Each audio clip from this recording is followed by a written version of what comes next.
people ask me, well, Brian, what's the secret to success? And I always smile because there is no secret.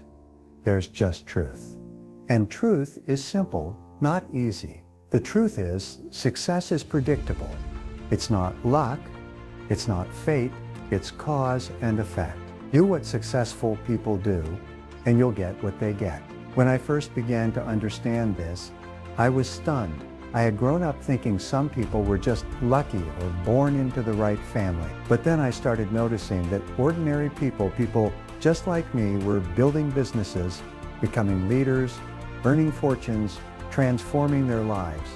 And they weren't smarter than me, they weren't more talented, but they had habits, they had systems, they followed principle, and so I copied them. One of those principles was clarity. I've said it for decades. Clarity is the starting point of all success. You cannot hit a target you can't see. Most people drift. They wake up, go to work, come home, eat, sleep, and repeat. No vision, no destination. But the top 3% of people, they have written goals. They know exactly what they want, why they want it, and how they plan to get it. And they review those goals every single day. When I was broke, I wrote down this goal. I earned $100,000 a year. At the time, I was making maybe, but I wrote it anyway. I read it every morning, I visualized it, and I worked like it was already mine. Do you know what happened? 18 months later, I hit that number. Not because of magic, but because of focus. Your mind is a goal-seeking mechanism. Give it a clear target, and it will go to work, day and night, to bring it to life. And here's the truth about goals most people don't understand. It's not the goal that matters most. It's the person you become in pursuit of. Every big goal forces you to become better, sharper, more disciplined. Every obstacle you face is a test. Are you serious or are you just interested? You see, when I finally got my first taste of success, real success, I made another mistake. I got comfortable. I started believing my own press. I thought I had arrived. And you know what happened? I plateaued. I stopped learning. I stopped growing. And the world passed me by. That was one of the hardest lessons of my life. Success isn't a destination, it's a journey, and the rent is due every day. If you want to stay on top, you must keep climbing. I had to humble myself again. Go back to basics, study, read, listen. I began attending seminars again, not as a speaker, but as a student. And let me tell you something, the most successful people I know, they're always learning, always asking, how can I get better? Eventually I realized something else. Success without purpose is empty. I had made money, I had built companies, but the deepest fulfillment came not from what I earned, but from what I gave. When I began teaching others, mentoring, speaking to crowds of thousands, that's when I felt truly alive. That's when I discovered my real mission, to help people unlock their potential. Because I believe deep in my soul that every person has greatness inside them. That includes you. But potential means nothing if it's not activated. That requires courage. The courage to leave the past behind. The courage to try something new. The courage to fail and then get back up. I failed many times. I started businesses that didn't work. I wrote books that didn't sell. I made decisions I regretted. But I never let failure define me, and neither should you. Failure is feedback. It's the universe saying, not that way, try again. If you want to succeed faster, fail faster, take more risks, learn the lesson, adjust, move forward. Winners are not people who never fail. They are people who refuse to quit. You know, there's a story I tell often. I was in my late 20s working in sales, doing well, but I wanted more. I wanted to start my own business. Everyone told me I was crazy. You've got it good, they said. Why risk it? But something in me said, try. I didn't have capital, I didn't have investors, but I had ideas, and I had courage, and so I started. It was messy, it was terrifying. I lost sleep, I made mistakes, but I kept going. And within a few years, I was running multiple companies, helping millions of people through seminars, books, and training programs. What made the difference? It wasn't intelligence, it wasn't charisma, it was persistence, relentless, daily persistent. And let me share something I've learned from working with the world's top performers, Olympic athletes, CEOs, and entrepreneurs. Success is boring. It's not fireworks and breakthroughs every day. It's routines, it's ritual, it's doing the right thing again and again and again. even when you don't feel like it. Discipline is the bridge between goals and accomplishment. That's why I created systems, morning routines, weekly reviews, clear metrics, because you cannot manage what you don't measure. You must treat your life like a business. Track your progress, reflect, refocus, improve. That's how you win long term. And perhaps most importantly, guard your mind. Who you spend time with, what you listen to, what you read, it all shapes. Surround yourself with people who challenge you, who support you, who see your greatness even when you forget it. I've had mentors who changed my life with one sentence. I've had books that gave me answers I'd been searching for years. Never underestimate the power of a single idea. Implement it with faith and action. So here's what I want to say to you now, wherever you are in your journey. You are powerful. You are capable. You are enough.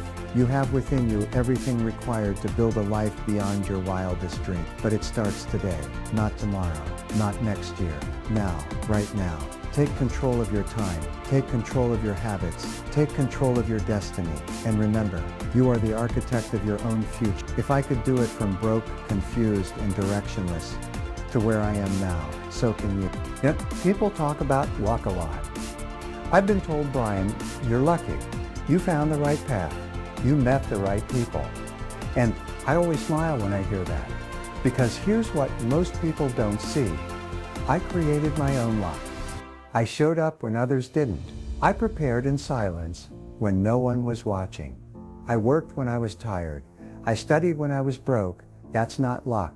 That's cause and effect. Luck is predictable. The harder you work, the luckier you get. The more value you create for others, the more the universe opens up for you. When I was young, I learned something I never forgot. Your income is directly related to the value you provide. If you want to earn more, don't chase money, chase value. Become better, learn new skills, solve bigger problems. If you can solve problems for other people, real problems, you will never be broke again. Early in my career, I remember working for a company where everyone showed up at 9 a.m. and left at 5 p.m. sharp. I made a different choice. I showed up early, I stayed late, and I asked the question, how can I make this business better?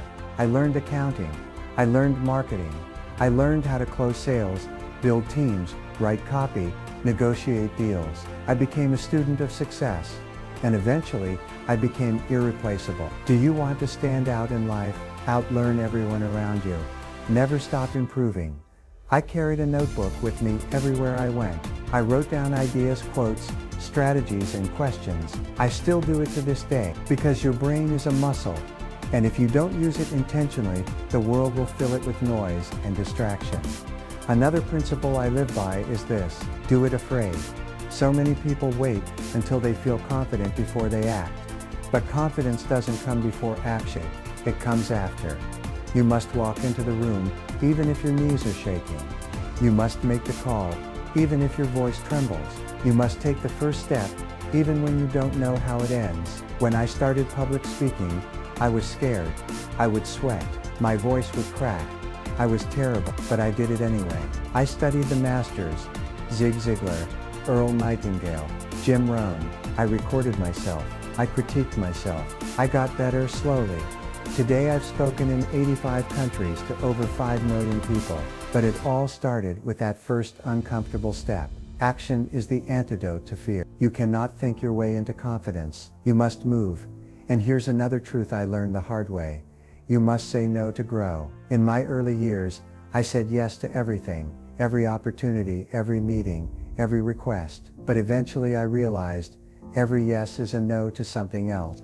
You have limited energy, time, focus. If you want to be excellent, you must protect your attention like gold. Success is not about doing more, it's about doing what matters most, consistently without distraction. That's why I teach time management, because time is life. If you lose money, you can earn it back. If you lose time, it's gone forever. The way you spend your hours is the way you spend your life. So I created what I call the golden hours. 2 hours every morning, completely uninterrupted, focused on the most important task of the day. No emails, no phone, no distractions, just pure deep work. That one habit added more to my productivity and income than anything else I've done. You want to write a book? Use your golden hours. You want to start a business? Build it in the morning, before the world wakes up. Use that quiet time to build your dream. And while we're talking about dreams, let me tell you something many people won't. Your dream will scare people. It will make others uncomfortable. It will remind them of what they're not doing. Don't let their fear infect your vision. Your dream is your responsibility. Protect it. Not everyone will understand. Not everyone will support you. That's okay. You're not here to live someone else's story. You're here to write your own. There was a time in my life when I had to let go of friends I had known for years. Not because they were bad people, but because they no longer aligned with the person I was becoming. Growth requires release. You cannot climb while carrying the weight of the past. Forgive, bless, and let go. Now let me talk to you about something I don't usually share. There was a period in my life where I focused so much on achievement that I neglected some relationships. I missed moments. I postponed joy. I said, I'll rest when I'm done. I'll celebrate when I've earned it. But here's the truth. There is no finish line. Life is now. Yes, work hard. Yes, be disciplined. But don't forget to live. Don't forget to laugh, to hug, to play, to be present. Success without joy is failure in disguise. That's why now, every day I ask myself, if this were the last day of my life, would I be proud of how I'm living it? That question changes your priorities. It sharpens your focus. It reminds you that the purpose of life isn't just achievement, it's alignment. Align your values with your actions. Align your goals with your heart. Align your success with your soul. And always, always make time to help others. When you help someone rise, you rise with them, whether it's mentoring someone, giving without expecting return, or simply encouraging a stranger. You never know the ripple effect your kindness might cause. That's legacy. Legacy isn't what you leave behind, it's what you build into others. I've had people come up to me at airports, in hotel lobbies, in the street, telling me that one idea from a seminar or one sentence in a book changed their life. And every time I hear that, I feel humble, because I know what it's like to be lost, broke, scared, and uncertain. And if my journey can help someone take that next step, then every scar, every failure, every long night, it was worth it. So here's what I'll leave you with in this moment. You don't need to be perfect. You don't need to have it all figured out. You just need to start. Begin today. Take the step in front of you. Learn as you go, and never ever stop growing. Because the truth is, the best is yet to come.